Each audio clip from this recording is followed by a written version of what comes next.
According to media reports, the federal government has spent at least 260 billion naira on amnesty program for Niger Delta ex-militants. That's between 2009 and 2013. Last week, the House of Representatives questioned the amnesty program's budget of 63 billion naira in the 2014 appropriation bill.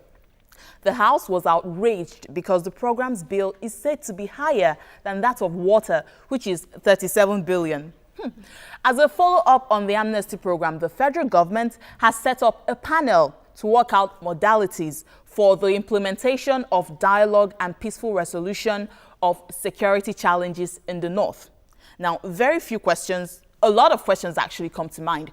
Has Amnesty been able to solve the problems for which it was initiated, or has it done more harm than good?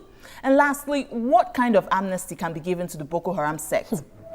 It's your view, let it count. You can call us on 07080668014 or tweet to us at YourViewTVC. Ladies, big question. Please go ahead and tell us, what kind of amnesty can we give to Boko Haram? Now, before we get into this amnesty thing, okay, this Boko Haram, their mission, well, we haven't met with them, but according to reports, their mission is to, they are against Western education and they want Islamization of the country. Whose submission is that?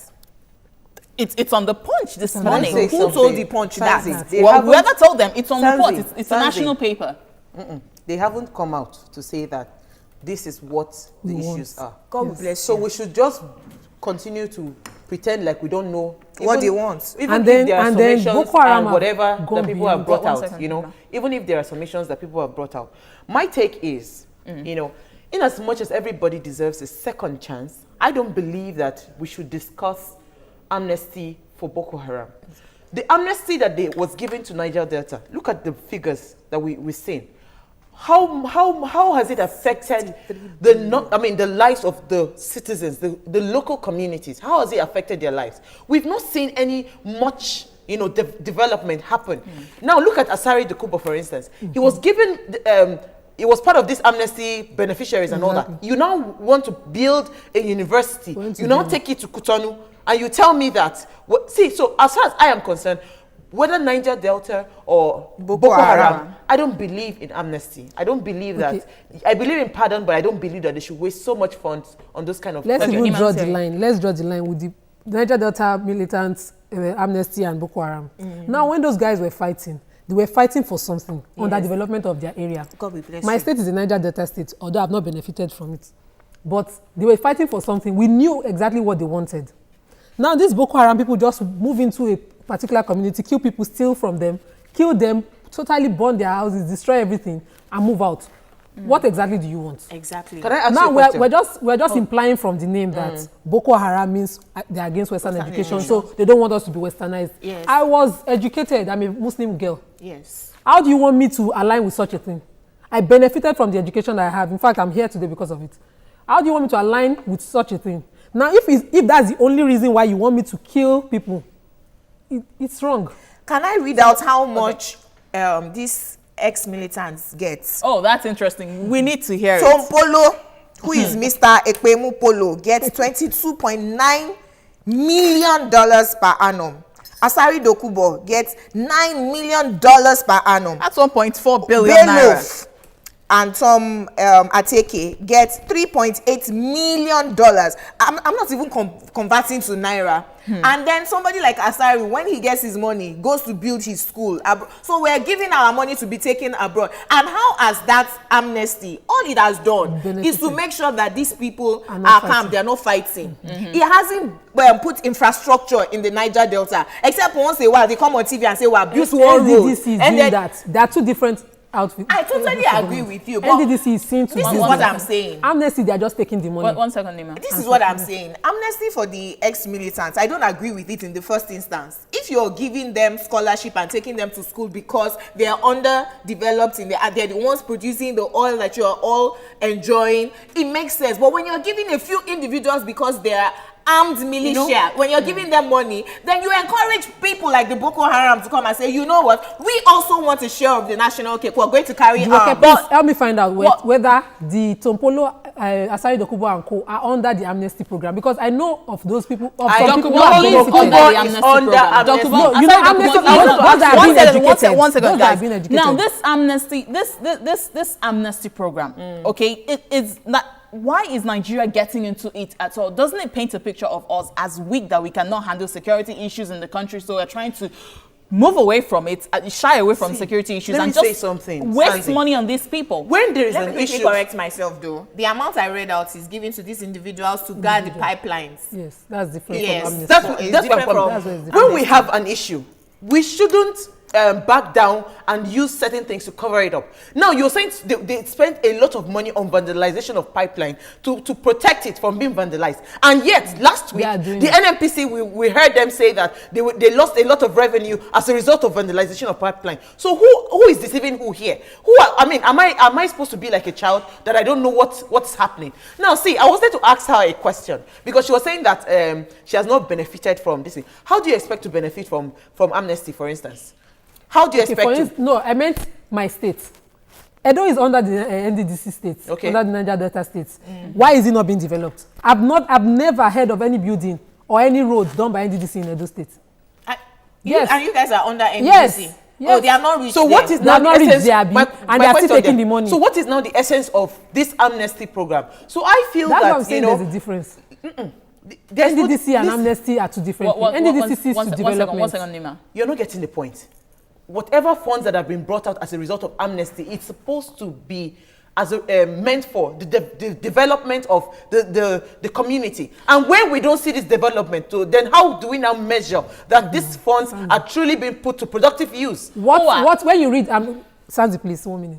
When you read about Amnesty, what you see is that they're talking about educating and developing individuals. Yes. NDDC sees to infrastructure, building, and you understand. That's why there's a difference between why do they develop these individuals? Now this argument... These people were uneducated. 1 second, ladies. One house, okay? Now this argument between NDDC and Boko Haram. Let's move to the House of Representatives. Last week they saw the budget and there was an outrage. One of their major arguments is the fact that Amnesty is 63 billion naira while we have just 37 for water and a couple of other developments in the country. What's your take on that? That's what I'm saying, Sanzi. You said development of individuals. That's what you know. You're placing Amnesty billions of naira over water, what will benefit the entire nation. You're putting it on the hands of a few individuals. I feel that it is a scam and it's not something that we should keep on encouraging the government to do. As far as I am concerned. Wisdom. I totally agree with Uwa on this one. Because if the whole nation, water resources, we have water all around. People are still using buckets to go and fetch water from stream, and you're budgeting half of the amount of money you're budgeting for Amnesty for a few individuals. It must be a scam. Some people are collecting the money and putting in accounts for some politicians. Somebody is building university in Cotonou. How would that now develop his community? Exactly. It doesn't make sense. So clearly, we do not support the Amnesty program for Boko Haram. No, I support Amnesty when it is scholarship. Okay. Sending them to school abroad in Nigeria, wherever, developing their mindset, making them believe that they're part of Nigeria. We're not just taking your oil money and impoverishing you. If it is for development purposes, like putting soup kitchens in their communities, like giving them water, like providing housing. Jumoke, hold your thought. We have Zula from Lekki. Hi, Zula. Good morning. Yeah, hello. How are you? I'm fine, thank you. I really do not have anything to say about the Amnesty program. I was just going to say I love your show. I just got into Nigeria and I saw this show this morning, and I'm going to tell you I love the show. I love everything that you guys do. Thank you. Thank you. All right.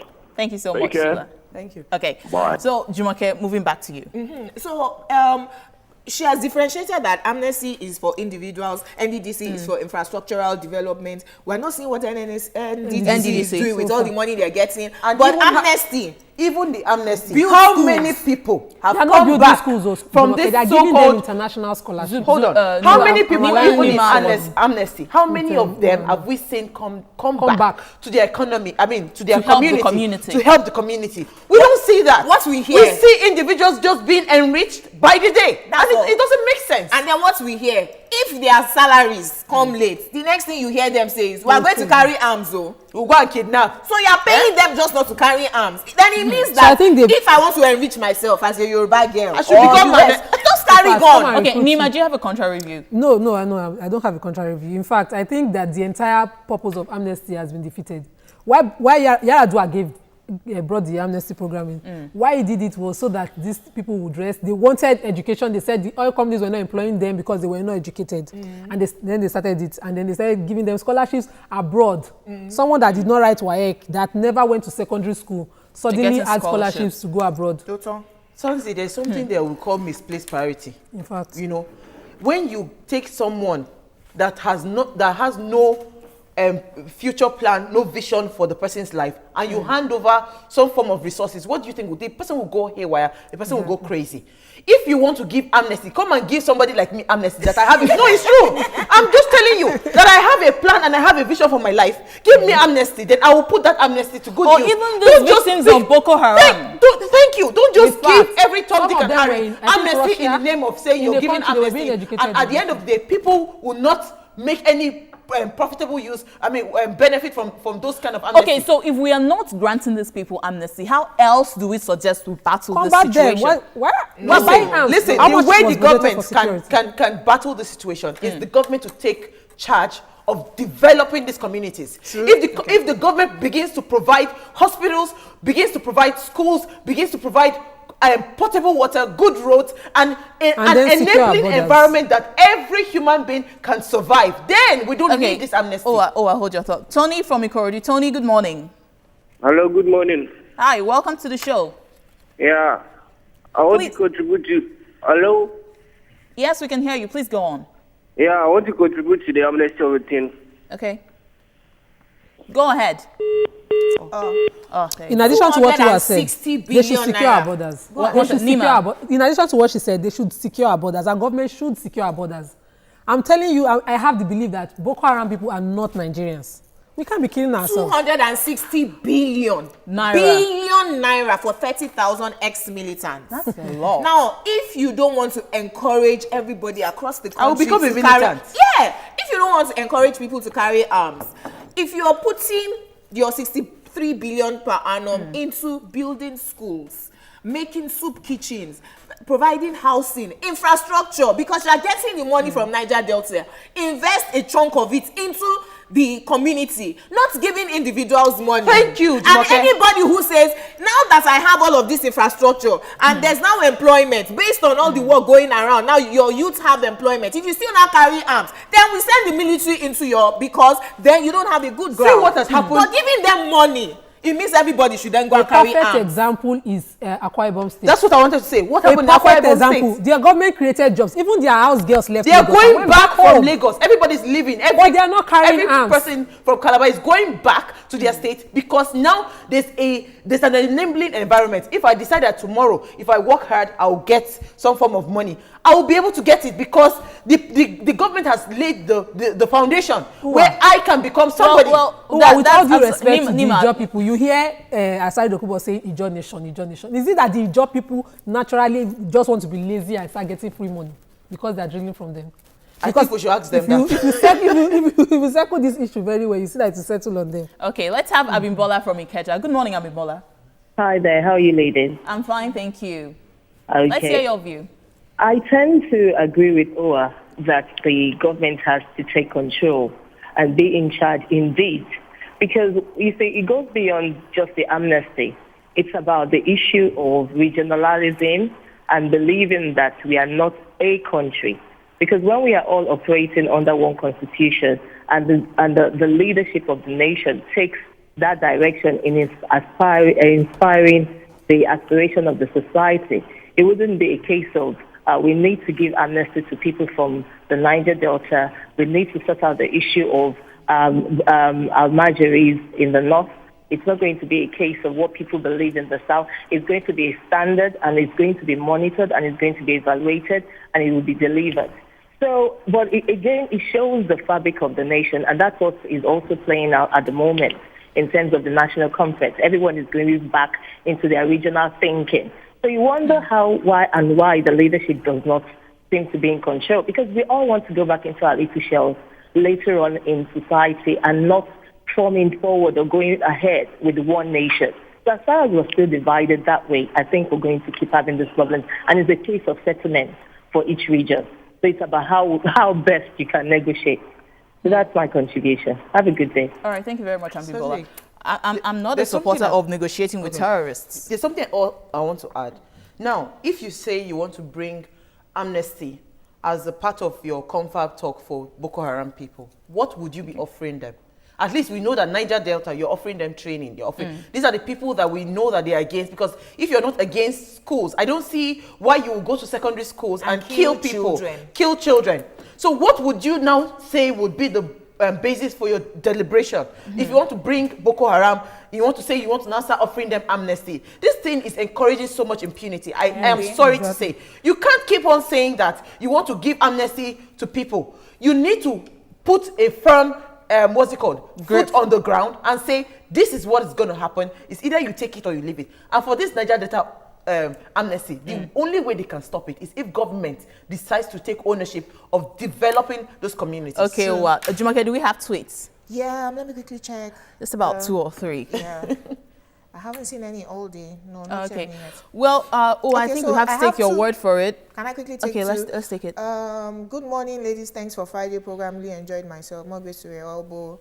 Mohammed Moses says, I think amnesty is a little bit okay, but it shouldn't be a lifetime thing. It should be for a specific period of time. Didi says, good morning. This amnesty scheme has to be looked into. Trust me, our monies are being misused and not monitored by our government. Oh, wow. Well, we do have a lot of developing stories from Boko Haram. Recently in the papers, I think on Sunday, they're telling Cameroon, if you don't open up your borders, if you continue to support Nigeria to fight Boko Haram, then we're going to move in and start attacking your people. And it will be discussed in national conference. So I just hope they take the right decisions. How do you offer people who are talking like that amnesty? I don't know. Let's just trust our president. That is where we wrap it up on our hot topics. Up next on Let's Talk, we discuss President Jonathan's cabinet shakeup. Stay with us.